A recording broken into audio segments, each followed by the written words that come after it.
Daily. Taste.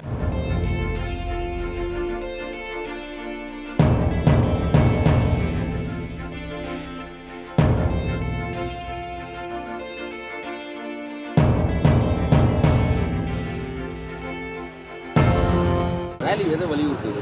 பெண்களுக்கான பாதுகாப்பையா இல்ல என்ன வலியுறுத்து? பெண்களுக்கான பாதுகாப்பு, பெண்களுக்கான வளர்ச்சி, என்னென்னலாம் ஆப்பர்ச்சுனிட்டிஸ் இருக்குன்றது. அதாவது வந்து இன்னைக்கு வந்து அவங்க வந்து they are not a suppressed community.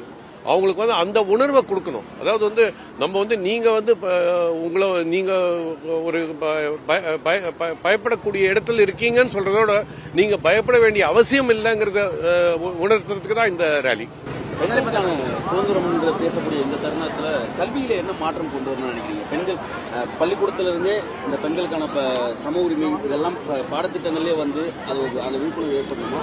எங்க இருந்து வரணும்? அது இல்ல, குடும்பத்திலிருந்தே வரணும். குடும்பத்திலேயே ஒரு ஆண் மகனோ ஒரு பெண் மகனோ 2 பேர் இருக்காங்கன்னா 2 பேரும் சமன்றது அப்பா அம்மா சொல்லணும். அந்த இடத்துல வந்து இல்ல என்னோட பையனுக்கு வந்து ஒரு அட்வான்டேஜ், நான் வந்து அவனை தான் படிக்க வைக்கணும், பெண்ணை படிக்க வைக்க வேண்டிய அவசியம் இல்லை. அதெல்லாம் அந்த காலகட்டத்தில் நம்ம தமிழ்நாட்டில் மாறிட்டோம்னு நினைக்கிறேன். அது நம்ம தெளிவா தெரியுது. ஆனா அதையும் மீறி நம்ம சொசைட்டில வந்து அதுதான் இந்த மாதிரி அக்கேஷன்ஸ்ல அதை தான் சொல்றோம். நம்ம இது வந்து சம உரிமைன்றது தெளிவா இருக்கு. அதை வந்து அவங்க உணரணும். அந்த உரிமை தனக்கு இருக்குன்றத உணர்ந்து அதுக்கேற்ற மாதிரி பெண்களும் நடந்துக்கணும், தைரியமா இருக்கணும்ன்றது தான் எங்களோட விருப்பம். சார், இப்போ இந்த பெண்கள் வந்தாலே நிறைய பெண்கள் சாதிக்கவும் செய்யறாங்க, அதே அளவுல நிறைய மோசமான நிகழ்வுகளும் நடக்குது. நம்ம எப்படி பாக்குறது?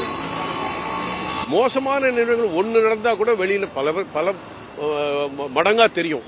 நல்ல விஷயங்கள் எவ்வளவு நடந்தாலும் அது சின்னதா தான் தெரியும். அதனால வந்து மோசமான விஷயங்களை நீங்க ஊடகங்களும் சொல்றது ரொம்ப நல்லது. ஏன்னா அது மாதிரி தப்புகள் நடக்கக்கூடாதுன்றத பிரிவென்ட் பண்ணும். ஒரு விஷயம் தப்பா நடந்தா கூட அது பெருசா தான் தெரியும். தெரிஞ்சா அது வந்து பிரிவென்ட் பண்ணக்கூடிய வாய்ப்பு இருக்கு. ஆனா பல நல்ல விஷயங்கள் நடக்குது. அதை வந்து அந்த அளவுக்கு நம்ம சொல்றது இல்லை. ஆனா என்ன பொறுத்தவரை 99 விழுக்காடு நல்ல விஷயங்கள் தான் நடக்குது. 1% தப்பான விஷயங்கள் நடக்குது. அந்த 1% கூட நடக்கக்கூடாதுன்றது தான் நம்மளோட எண்ணம். விசாக கமிட்டி போன்ற எல்லாம் கொண்டு வந்ததுக்கு பிறகு இந்த குற்றங்கள் குறைஞ்சிருக்கா அதிகரிச்சிருக்கான்னு நினைக்கிறீங்க? ஒரு கல்லூரியுடைய தலாளராக குற்றங்கள் அதிகரிச்சிருக்குன்னு சொல்ல மாட்டேன். குற்றங்கள் வந்து சின்ன குற்றங்கள் கூட பெருசா தெரியப்படுது. அதுதான் முக்கியம்.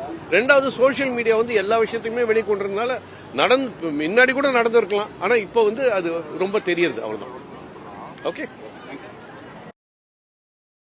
எங்களது கல்லூரியில் நடக்கும் இந்த மகளிர் தின விழாவில் முதலில் எங்களது நிர்வாக குழு சார்பாகவும் எங்களது கல்லூரியின் அனைத்து பேராசிரியர்கள் மற்றும் மாணவிகள் சார்பாகவும் அனைவருக்கும் எங்களது இதயம் கனிந்த மகளிர் தின நல்வாழ்த்துக்களை தெரிவித்துக் கொள்கிறேன்.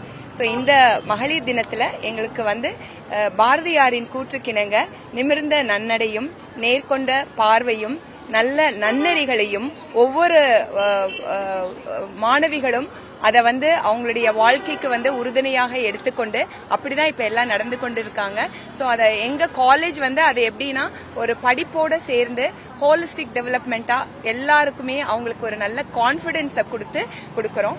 சோ வாழ்க்கை முறையில அவங்க படிச்சுட்டு போய் வேலை மட்டும் செய்யாத அவங்க வந்து தொழில் செஞ்சு ஆண்களுக்கு இணையாக நிறைய பேருக்கு அந்த தொழில இருந்து அவங்களுக்கு வேலை வாய்ப்புகளை கொடுக்கணுங்கிறது தான் இப்ப இந்த ஒரு நிகழ்வுல வந்து நாங்க வந்து மாணவிகளுக்கு வந்து கூறிக்கொண்டு இருக்கிறோம். சோ அந்த ஸ்டெப்ஸ்க்கு நாங்க வந்து இப்ப அடுத்த இதா போறோம். ஏன்னா இவ்வளவு நாள் வந்து படிக்கணும், அடுத்தது வேலைக்கு போகணும், அதுக்கு சமநிலையை அவங்க வந்து அடைஞ்சிட்டாங்க, முன்னமே பண்ணிட்டாங்க. சோ அடுத்தது வந்து எங்களோட மாணவிகள் வந்து தொழில் துவங்கி அந்த தொழில வந்து நிறைய பேருக்கு வேலை வாய்ப்புகளை கொடுக்கறதுக்கு வந்து நாங்க அவங்கள ஊக்குவித்து கொண்டு இருக்கிறோம். எங்க நிர்வாக குழுவும் வந்து அதற்கு வந்து நிறைய எங்களுக்கு ஒரு சப்போர்ட் பண்ணிட்டு இருக்காங்க. சோ எங்களை அடுத்த நிகழ்வாக எங்க மாணவிகளை அதை நோக்கி தான் நாங்க வந்து பயணப்பட்டு இருக்கிறோம். சர்வதேச மகளிர் தினம் கொண்டாடுவதற்கான மிக முக்கியமான காரணம் என்பது ஆண்களுக்கு இணையாக வந்து பெண்களுக்கான ஊதியம் இதெல்லாம் கேட்டுதான் துவங்கப்பட்டது. சமூகத்தில் இன்னமும் அந்த ஈக்குவாலிட்டின்றது அந்த ஊதிய அளவுல வராமல இருக்கு. அதுக்கு என்ன செய்யணும்னு நினைக்கிறீங்க? இல்ல, எனக்கு தெரிஞ்ச வரைக்கும் பாத்தீங்கன்னா ஊதியம் வந்து ஒரு செக்டார், பப்ளிக் செக்டார், ஒரு கவர்மெண்ட் செக்டார்ல எல்லாம் அந்த மாதிரி ஒரு பாகுபாடே இல்ல. ஒரு கீழே நிலையில இருந்து சில இடத்துல மட்டும்தான் இருக்கு. சோ அதை நம்ம வந்து எங்க இருக்குன்னு சொல்லி கண்டுபிடித்து அதை மட்டும் நம்ம வந்து கலைஞ்சிட்டா போதும். ஆனா எங்களுக்கு தெரிஞ்ச வரைக்கும் பாத்தீங்கன்னா படிப்புலயும் வேலையிலயும் எல்லாமே ஒரு சமமா தான் வந்து இப்ப அந்த அளவுக்கு முன்னேறிட்டாங்க. ஏன்னா நீங்க பார்க்கலாம் மாணவிகள் எங்க கல்லூரியில கிட்டத்தட்ட 8000 மாணவிகள் படிக்கிறாங்க, வேற வேற துறையில படிக்கிறாங்க அண்ட் வேற வேற நிலையில அவங்க பாத்தீங்கன்னா நல்ல பொசிஷன்ல இருக்காங்க, பாலிடிக்ஸ்ல இருக்காங்க, ஸ்போர்ட்ஸ்ல இருக்காங்க, பிசினஸ்ல இருக்காங்க, கல்வித்துறையில இருக்காங்க. சோ அப்படி சாதிக்கிற இது பாத்தீங்கன்னா எல்லா இதுலயுமே இருக்கு. சோ இப்ப நம்ம இவ்வளவு அடைஞ்சிட்டோம்னு அதோட இல்லாத அடுத்த நிலை என்னன்னா நம்மளும் வேலைக்கு போய் நம்மளால இன்னும் நிறைய பேருக்கு அந்த வேலை நம்மளை விட கீழே இருக்கிறவங்களுக்கு ஒரு அந்த நிலையில இருந்து ஐடென்டிஃபை பண்ணி அவங்களுக்கும் வேலை வாய்ப்பை உருவாக்கி கொடுக்கிற நிலைக்கு வந்து பெண்களே வந்துடணும்.